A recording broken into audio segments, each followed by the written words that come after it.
Hey, it's Dave Chapin. Welcome to the Wolf Sports YouTube channel. We're living in a golden age of technology. For watching football, that includes massive television screens, next-gen stats to track things like player speed, and multi-view to watch multiple games at once.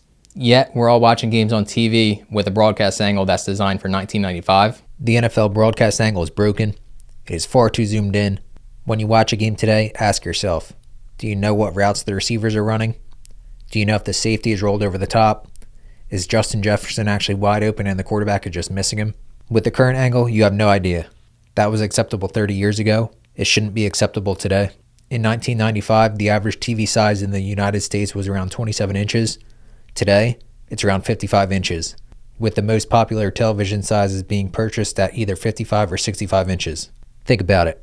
Before high definition, the networks had to zoom in.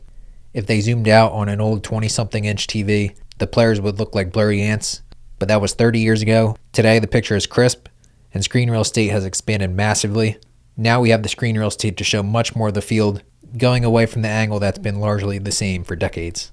Don't get me wrong, playing the trenches is critical in football, but the NFL and its broadcast partners can zoom the camera out to at least show more of the game, if not all 22 players on the field. Fans want to see Patrick Surtain in one-on-one coverage with Jamar Chase, or CeeDee Lamb putting a sick double move on a corner, or Malachi Stark showcasing his range in a deep safety role to get an interception.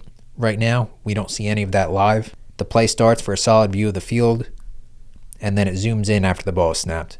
Think about it this way. The average TV size has doubled over the past few decades, so really half the screen on current TVs would be enough to show the full view from 1995. Plus, as mentioned, the picture is much clearer today with HD and even 4K for some games. So why not expand the broadcast angle to show what's happening down the field? It makes too much sense not to happen. I actually think soccer is a good example of how the broadcast angle for football games can be wider. Soccer broadcasts have had this figured out for decades.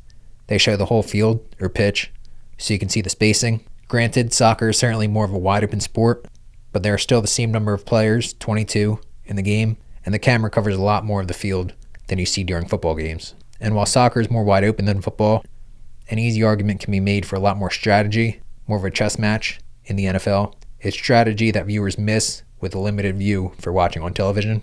We settle for watching the quarterback drop back, and we just have to wait and see what happens with the ball tracked in the air.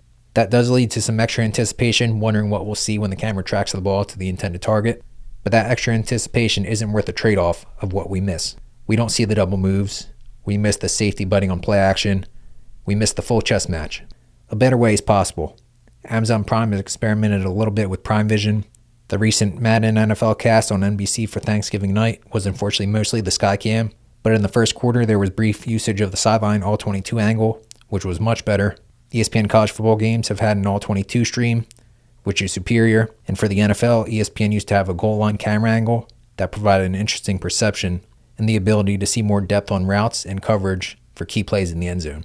Unlike many other industries where prices only seem to go up, television making is a fiercely competitive free market. That competition has driven prices down and quality up every year. You can get amazing prices on top-tier TVs. LG OLEDs deliver insane picture quality, and you can get that average 55-inch size of a TV for today at around $1,000. Heck, you can get a 77-inch OLED for under $2,000 during Black Friday and holiday sales.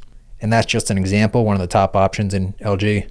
While I think OLEDs are worth it if you can save up and get one, other big screens can be had for very cheap. This isn't decades ago, when the average TV was 27 inches, and you might have had to save up for months to buy a premium big screen TV. I guess the current setup makes it easier for casual viewers to sort of just follow the ball, but I think fans would quickly adjust and become smarter by being able to see more of the action each snap. It's time for the NFL to get with Fox, CBS, NBC, ESPN, Amazon, and Netflix and realize that we aren't watching games on tiny screens anymore. At the very least, let's see a little more innovation from the streamers, Amazon and Netflix, to bring us into the future. Zoom out, show us the routes and coverages, and let fans see the full game. Let me know in the comments, do you think the zoomed in angle is outdated? Or do you like how it sort of tracks where the ball is at each play? If you like this video, don't forget to like and subscribe for more. Thank you for watching.